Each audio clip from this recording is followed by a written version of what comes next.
Assalamu alaikum dear students, I am Anjum Shafiq, your biology teacher for grade 11, and today I am going to discuss the classification of division bryophyta. So let's discuss the first class, that is Hepaticocyta or the liverworts. So let's move to the class word. Now dear students, the classification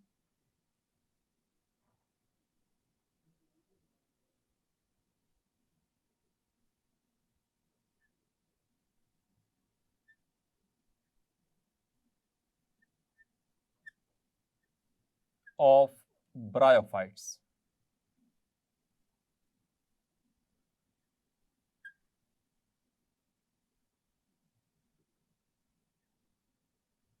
तो dear students, first lecture में हमने classification की थी bryophytes और tracheophytes दोनों की।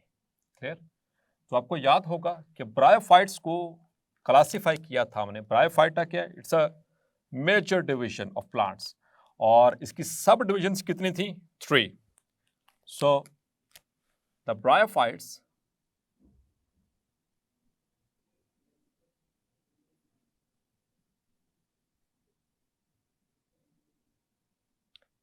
have 3 subdivisions. Clear?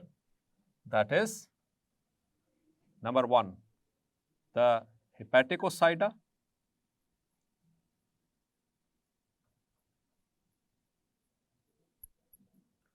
Number 2 is the Musci or Bryopsida or Bryopsida, and number 3, the Anthocerocyta और Anthoceropsida। तो मुख्तलिफ तरह से इसको प्रोनाउंस किया जाता है। कहीं पे इसको पी को साइलेंट कर लिया जाता है, कहीं पे इसको पी को साइलेंट नहीं किया जाता है, बोल भी किया जाता है। So as you like. So first of all discuss करेंगे हेपेटिकोसाइटा को। सो नंबर 1 इज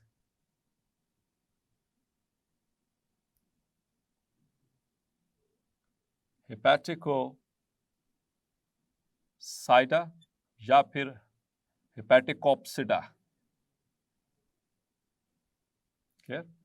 और इनका common name that is liverworts. They are called as लिवरवर्ट्स।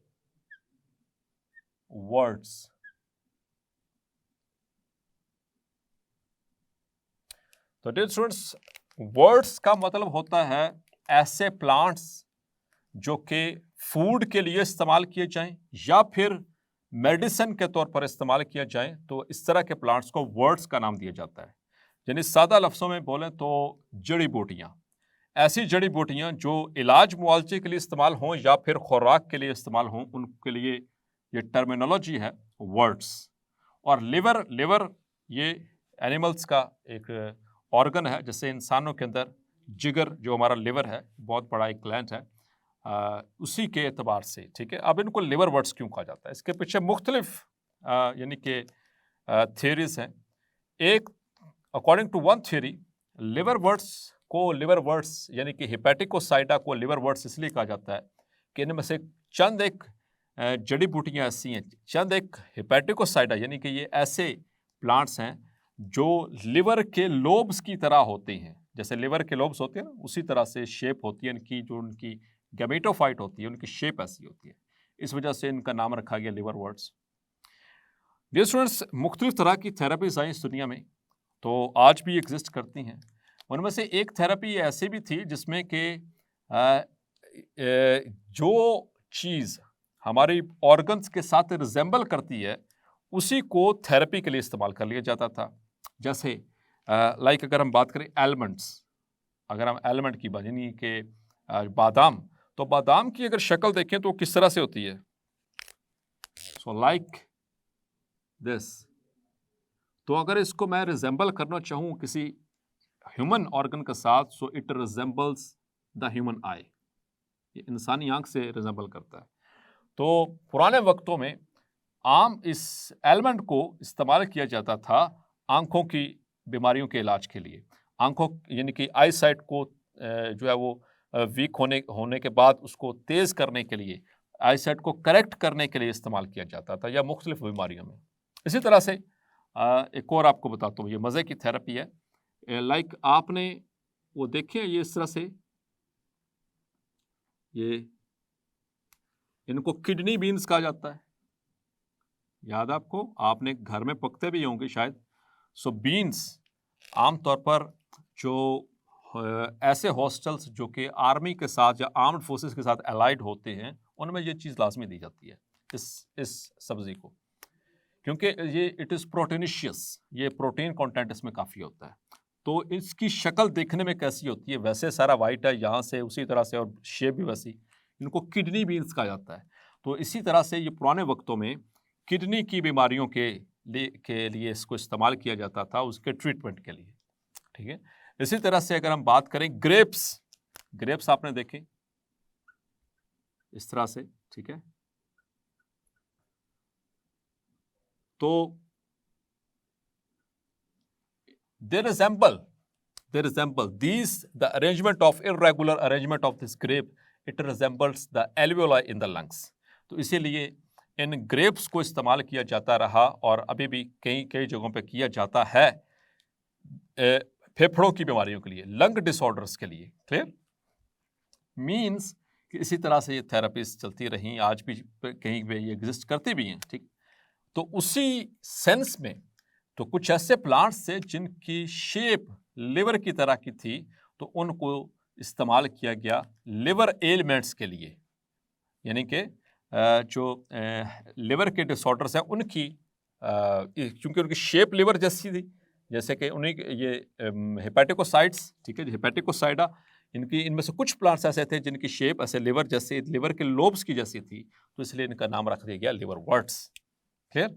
So that is the reason. तो अब आते हैं, मूव करते हैं आगे मजीद इन्फॉर्मेशन पे। होपफुली आपकी इन्फॉर्मेशन आपको ये अच्छी लगी होगी। तो there are 900 species of liverworts. 900 species है, ठीक है। And they are the earliest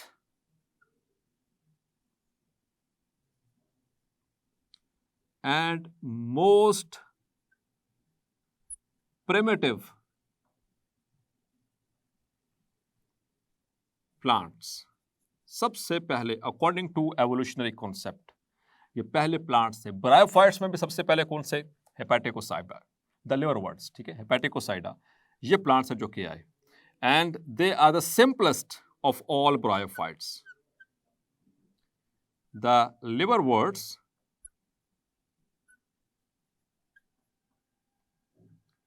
are the simplest, इसको एमसीक्यूज के लिए मार्क कर लीजिए, सिंपलेस्ट, सबसे सादा हैं, सबसे जितने भी ब्रायोफाइट्स उसमें सबसे सादा, the most simplest among the bryophytes.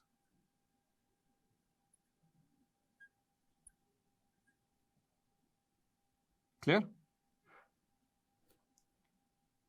Bryophytes.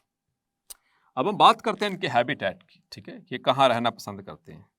सो चूंकि ये अकॉर्डिंग टू एवोल्यूशनरी कॉन्सेप्ट ये भी नए नए लैंड के ऊपर आए हैं, तो ये कहाँ पर होंगे? ऐसी जगहों पे जहाँ पर स्टिल पानी मौजूद है, नमी मौजूद है, ठीक है, मॉइस्ट जगह, डैम्प जगह, ठीक है।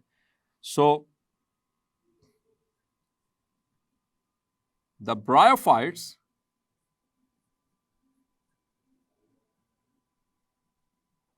are found in damp, moist, shady,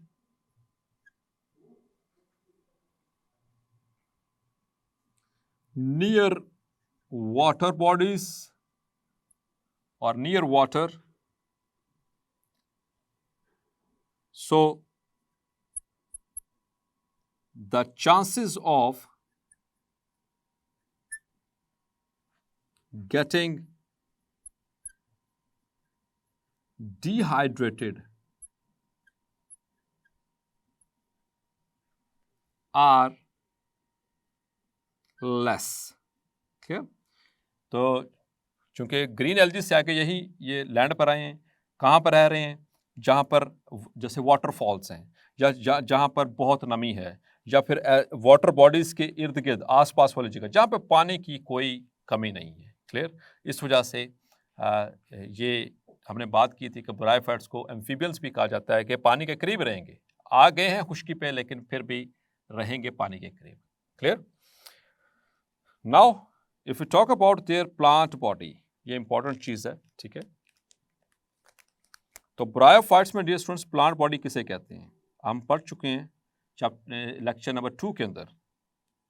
so the plant body is gametophyte. Bryophytes में प्लांट बॉडी किसे कहते हैं, जो दिखने में सामने प्लांट नजर आ रहा हो उसे प्लांट बॉडी कहते हैं. तो जो दिख रही होती है इनके अंदर दूर से वो इनकी गैमेटोफाइट होती है. ठीक है, the plant body is gametophyte. Clear. और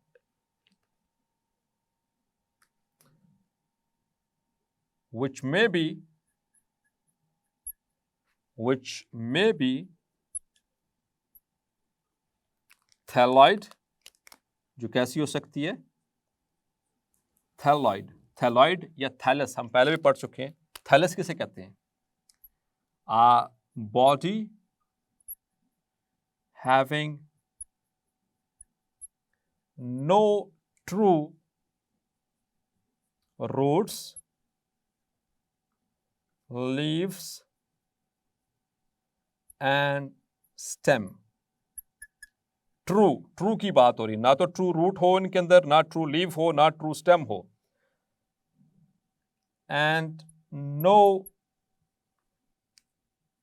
xylem एंड phloem. तो ऐसी बॉडी को, ऐसे स्ट्रक्चर को कहते हैं थैलस. पत्ते की तरह की होती है, लीफ लाइक. ठीक है, तो या तो इनकी गैमेटोफाइट होगी थैलॉइड, और it may be ribbon like.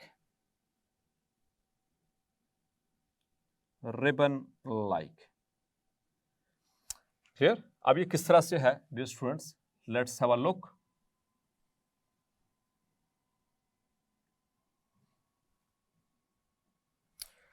तो थैलॉइड किस तरह से है, ये इस तरह से है थैलॉइड, लाइक दिस, पत्ते की तरह की. ठीक है, और इस तरह से इस बॉडी को कहते हैं थैलॉइड. और इसके नीचे मौजूद हैं ये राइजाइड्स, मल्टीसेलुलर राइजाइड्स. ठीक है, या फिर ये किस तरह की हो सकती है, रिबन लाइक. रिबन देखा आपने, रिबन, तो रिबन को जैसे हम बांधते हैं ऐसे नॉट्स, ऐसे वो बटरफ्लाई नॉट्स. ठीक है, इस तरह से. या फिर ये होगी इस तरह से रिबन लाइक कुछ इस तरह से होगी. ये रही मेन स्टेम की तरह का स्ट्रक्चर है, यानी कि ट्रू स्टेम नहीं है. और डायकोटोमसली ब्रांच इस तरह से, रिबन जैसे रिबन इस तरह बांधा जाता है, like this. So this is called as a ribbon like. Clear. और जो कि जमीन के साथ नीचे अटैच होगी with the help of again multicellular rhizoids. So this is that is the condition over here. तो दो ही एग्जांपल्स डिस्कस हुई हैं यहाँ पर हमारे पास इस टॉपिक के अंदर. एक है मार्केंशिया और दूसरी है पोरिला. तो जो मार्केंशिया डियर स्टूडेंट्स, मार्केंशिया वो इस तरह से थैलॉइड है. ठीक है, it is Marchantia. Marchantia is thalloid, while ये जो आपको अपराइट पोजीशन में इस तरह से दिख रही है रिबन लाइक, ये रिबन. ठीक है, ribbon. So it is Porella. तो ये दो ही एग्जांपल डिस्कस की गई हैं. तो मैंने शेप के एतबार से आपसे बात की. ठीक है, अब डियर स्टूडेंट्स ये तो होगी इनकी बॉडी शेप के हवाले से. ये फ्लैट है और ये अपराइट है. ठीक है, दिस इज फ्लैट, ये flat body Marchantia, it is flat, बिल्कुल ऐसे फ्लैट पत्ते की तरह का. और जबकि पोरिला क्या है, इट इज अपराइट. अपराइट का मतलब ऐसे बिल्कुल सीधी, erect. So that is about them, their shapes, ताकि ये वर्ड आपको क्लैरिफाई हो सके कि ये इसका क्या मतलब है, थैलॉइड और रिबन लाइक का। अब हम बात करते हैं इसकी गैमेटोफाइट के कुछ और फीचर्स की। तो गैमेटोफाइट हैप्लॉइड है, ठीक है, और उसमें it has multicellular, the gametophyte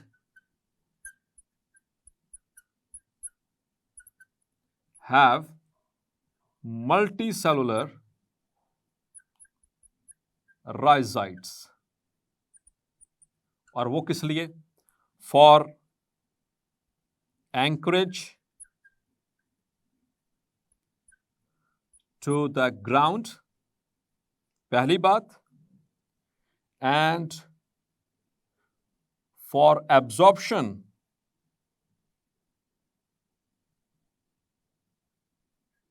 of water and solutes। Clear, ये बात आपको समझ आ गई, क्लियर। सो इनके पास क्या मौजूद है, मल्टी सेलुलर राइजाइड्स, यहां पर ये इसके राइजाइड्स हैं और इधर से ये इसके राइजाइड्स, मल्टी सेलुलर राइजाइड्स। तो जमीन के साथ बांध के भी रखा हुआ, अटैच करके भी रखा हुआ। दूसरे नंबर पर ये एब्जॉर्प्शन, जैसे रूट्स एब्जॉर्ब करती हैं वाटर और सॉल्यूट्स को, इस तरह से ये भी एब्जॉर्ब करेंगे। क्लियर। अब हम बात करेंगे इनकी कि इनके अंदर मौजूद जो सेक्स ऑर्गन्स हैं।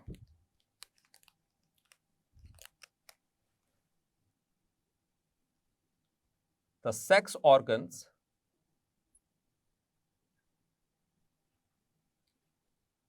are produced near the tips of branches on the upper surface of thyroid। ठीक है, इस थैलस की यानी कि थैलाइड बॉडी पे मार्केंशिया की, वो किस तरह से,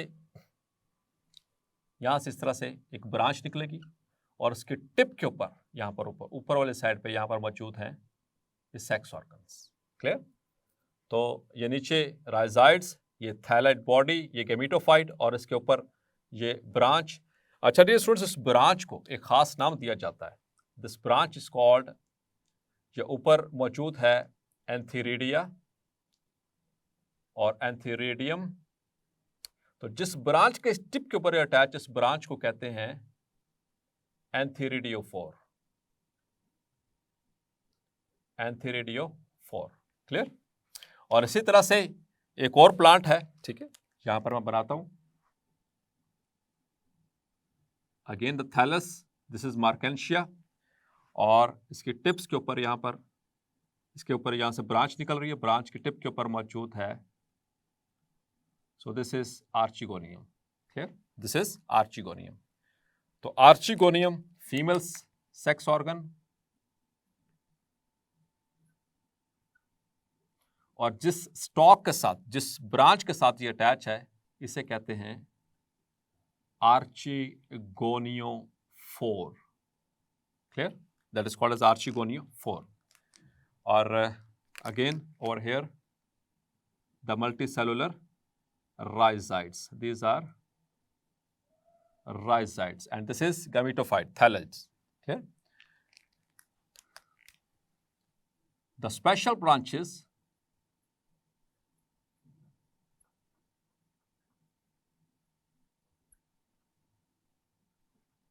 at the tips of which antheridia are attached are called क्या कहते हैं स्टूडेंट्स उनको, एंथेरिडियोफोर्स। क्लियर, एंथेरिडियोफोर, फोर का मतलब होता है टू बेयर, और एंथेरिडिया का मतलब antheridia bearing. Clear, and the branch special branch that bears archegonium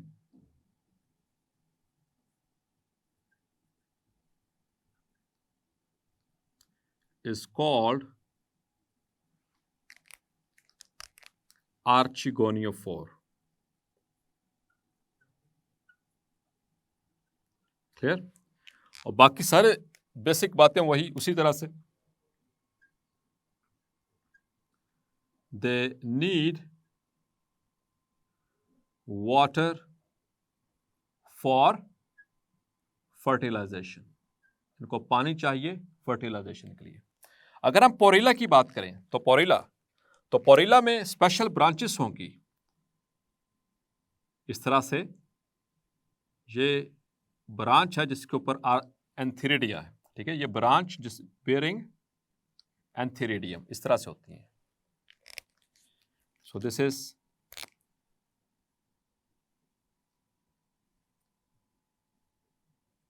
antheridium bearing branch.